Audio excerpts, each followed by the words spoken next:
जय हिंद। देखिए, कश्मीर का बैसरान घाटी जो है ये बहुत ही अपने सुंदर दृश्य के लिए प्रसिद्ध है, इसीलिए इसे मिनी स्विट्जरलैंड कहा जाता है। जिस कारण इस जिले में बहुत ज़्यादा, इस घाटी में बहुत ज़्यादा भारत के अन्य राज्यों से सैलानी पर्यटक घूमने जाते हैं। ये पहाड़ों से घिरा हुआ है।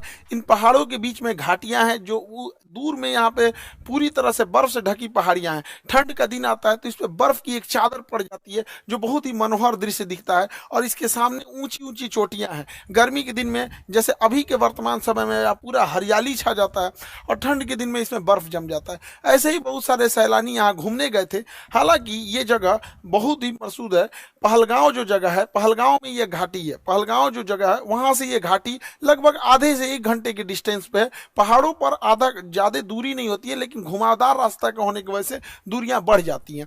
तो यहीं पर जब अमरनाथ की यात्रा शुरू होती है, अभी 2 जुलाई से अमरनाथ की यात्रा शुरू होने वाली है, तो इस पहलगांव को एक बेस कैंप के रूप में यूज किया जाता है। जो श्रद्धालु हैं वो श्रद्धालु वही है जो बेस कैंप के रूप में रुकते हैं, ताकि बाबा अमरनाथ की दर्शन कर सके। यहीं पर बहुत सारे इस बार पर्यटक रुके हुए थे। सब पहलगांव से थोड़ी दूरी पर है। पहलगांव से ये आपका बैसरैन घाटी ये बहुत ही प्रसिद्ध है, लेकिन इसी पे कुछ आतंकवादी आए और उनको मार दिए सब, और इतने निर्मम तरीके से हत्या किए सब। इन आतंकवादियों ने, पाकिस्तान के जन्माए इन आतंकवादियों ने भारत पर हमला किया, क्योंकि इनके बाप की औकात नहीं है कि भारतीय सेना के पास आके लड़ सके। तुम्हारे अब्बा जो थे ना, 93,000 फौज हारे थे, साले तुम्हारे बाप भी उसमें शामिल होंगे 1971। पूछना अपने बाप से जाके। यहाँ पे इस लोगों ने निहत्ते लोगों पे मारा। ये दिखाता है कि कितने कायर पैदा होते हैं सब। हमारे यहाँ तो कहा जाता है माँ का दूध पियो तो सामने से आके लड़ो। तुम्हारे ही कहते हैं यहाँ पे एक निहत्ता, कोई किसी की शादी हुई है,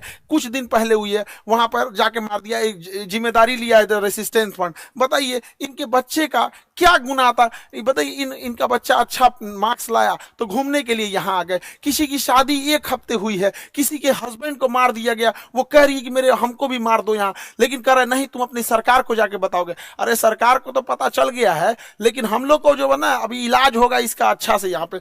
बताइए इस महिला के साथ इसके बच्चे को मार दिया गया। जब इंडियन आर्मी पहुंची तो फौज के ड्रेस में आतंकवादी थे सब। ये महिला समझ नहीं पाई, फौज को देख के रोने लगी। इनको लगा कि ये भी कहीं आतंकवादी तो नहीं है, तो उन लोगों ने बताया कि हम इंडियन आर्मी से आपकी मदद करने के लिए आए हैं। अरे कायर हो, एक तो तुम निहत्ते पे हमला करते हो, उसके बाद से तुम इंडियन आर्मी का ड्रेस पहन लेते हो। यही ना तुम लोग की कायरपन है। खैर, पड़ोसी की औलाद हो लोग साले, तुम लोग की तो इतनी औकात नहीं जो इंडियन आर्मी से लड़ सको। लड़े तो थे एक बार, यही हुआ था। हालांकि हम लोगों ने अभी ऑपरेशन टिक्का प्रारंभ किया है, रेस्क्यू ऑपरेशन चल रहा है। कुछ आतंकवादी मार दिए भी गए हैं, अभी आगे भी कार्रवाई चल रही है, लेकिन इससे क्या होने वाला। अभी मोदी